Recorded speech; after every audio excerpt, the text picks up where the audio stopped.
folks. Welcome to Market Technical Analysis by InTheMoneyStocks.com, your leader in pure technical analysis, avoiding all that Wall Street hype.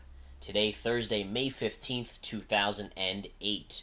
Well, Options X wild action continued today, and let me just tell you, when you're looking at the oil market, that was where the action was today. Probably one of the wildest days coming off yesterday's wild oil trade that we've had in, I don't even know. It seems like months, maybe years. But in regards to this oil issue right now, the market is poised to watch oil. And we saw a mega reversal about midday after a major gap up in oil, where the oil just collapsed. And then by the end of the day, oil rallied back to close flat on the day. It was truly an epic struggle today between the oil trade and the markets. And the markets cued from oil totally today. Just to express what happened, you had the indexes closing higher today, 94 points on the Dow, 37 on the Nasdaq, and the S&P up about 15. And really what was going on here, till about lunchtime, right around 12 o'clock, the markets were basically flat.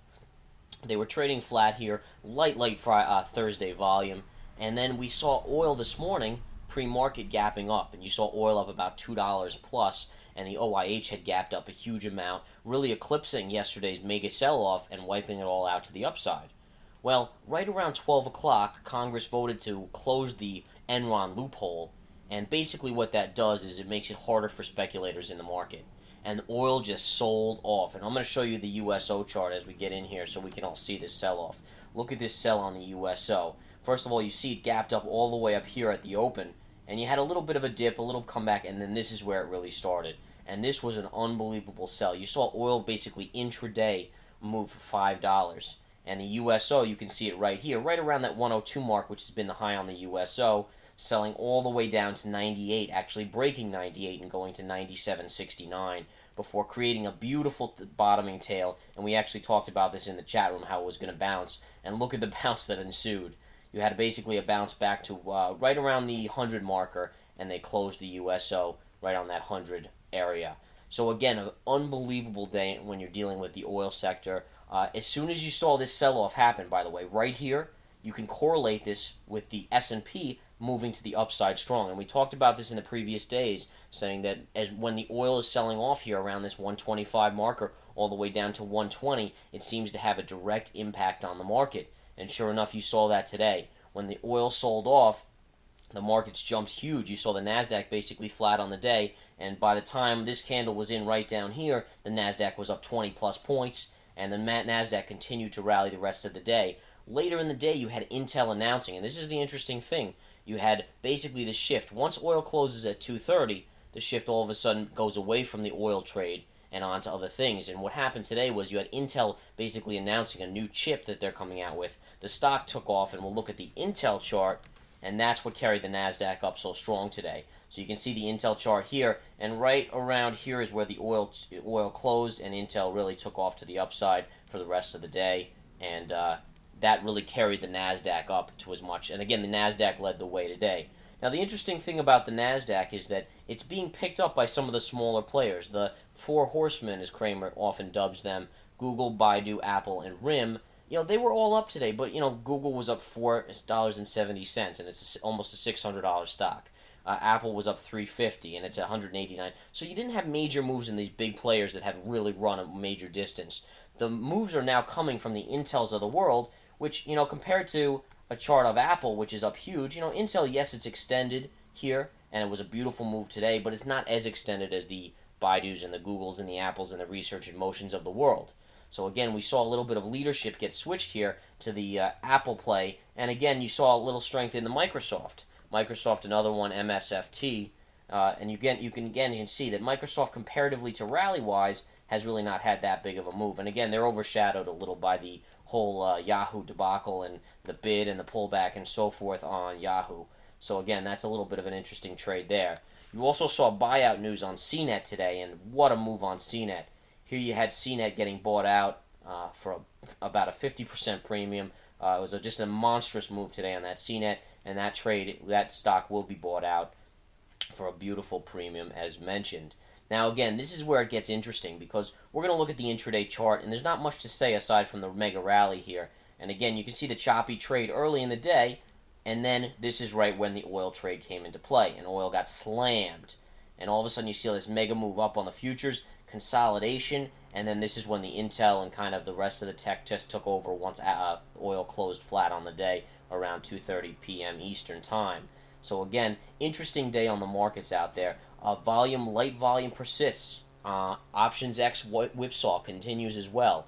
The interesting thing here, those of you that know the contrarian aspect of the market, you had some interesting trades going on yesterday into the close. We talked about the whipsaw, where basically the markets were up beautifully early in the day, all until that last hour yesterday on the OIH, and all of a sudden you got the slam down effect later in the day. And what does that do? Well, it makes a lot of people say, you know what, I'm going to pick up a couple puts here. Maybe we fall tomorrow, meaning Thursday.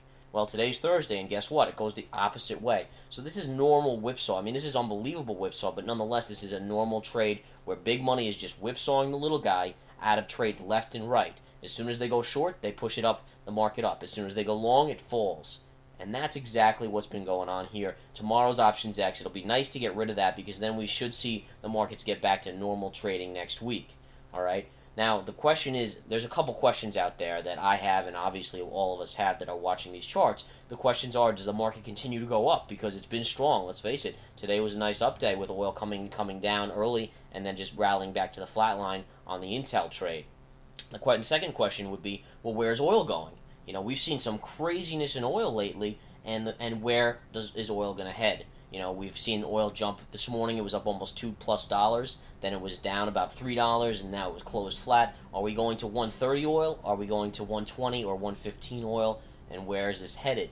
And so let's take a look at the USO chart first of all. Let's start out with the USO. And what you can see here is the whipsaw on the intraday, on the daily here. And this is the daily chart. You can see oil was as low as this point, which had almost touched that 20 moving average, which is good support, and rallied back. We're still in a channel here on the USO. So while we think that oil is pretty much done here, there is a few worrisome things out there that will give us a pause and a little analysis, and obviously we have to continue that. Number one is this whole Congress loophole, closing the loophole thing. Let's be frank here, guys. The speculator is not the majority of the reason why oil is going up. Many people want to blame it on the speculator. Everyone always wants to blame the day traders for shorting and all that. But let's face it, it's big money here. This is what's going on, and when it comes down to it, it's purely a dollar play in regards to a few other aspects. So you can't, today we had oil gapping up along with the OIH, and you saw the dollar getting crushed this morning. Now the dollar recovered a little bit, but long story short, it's not that easy. You can't just, and when Congress tries to intervene, the market often says, gives them the middle finger and says, you know what, we're going to go the opposite way here. And so that's a little bit of a worrisome thing. It's never as easy as closing a loophole and falls. Now it is oversold here, and it is making that topping pattern, and we continue to hold to this high from May 9th, which was last Friday that we called the high, and we haven't broken that yet on the USO. So we continue to see that that's holding, but you just almost rather than leave it alone. Oil will come down when it's ready. Supply, demand, and all the other facets of the charts will tell you when it's going to do it. It's when you start manipulating charts by, putting in this rule and that and so forth, that it becomes an issue. So we'll continue to watch it. Basically what you'd want to see, if it's going to break out from here, what you're going to see here is going to see a break of the high of this last Friday candle. So you take it out and you close above it. If it closes below, it doesn't count. It has to close on the daily above it, and then the following day you need to break that high. Once that high is broken, oftentimes you see continued upside. On the downside, very simply put, you look for a closing low below this candle right here, the low right here from this day. All right, that's been the closing low so far on all these days. We broke it today, but we did not close below it. So again, they rallied it back and closed it inside this channel. And it's a beautiful channel. I mean, if you have to learn from charts, this is what you're looking for here. You want to see somewhere here, either a close below or above, and then obviously it would be nice to see the confirmation the next day with it going the same way. All right. Taking a look at the OIH, the oil services players, and this is an interesting chart because you have a possible M pattern here formation. Now you got a beautiful bottoming tail which caused the rally, and today it was up strong. But again, you're going to have major resistance right up in this area on the OIH, which it's almost there. Oftentimes you see it break the high by a little bit. You always like to see an M pattern with a higher right side, and then you see it basically fooling all the amateurs when they all jump on long, and a reversal happens. So we're going to continue to watch that chart. Doesn't mean it can't go higher, but oftentimes you'll see a little bit of a break higher and then a reversal.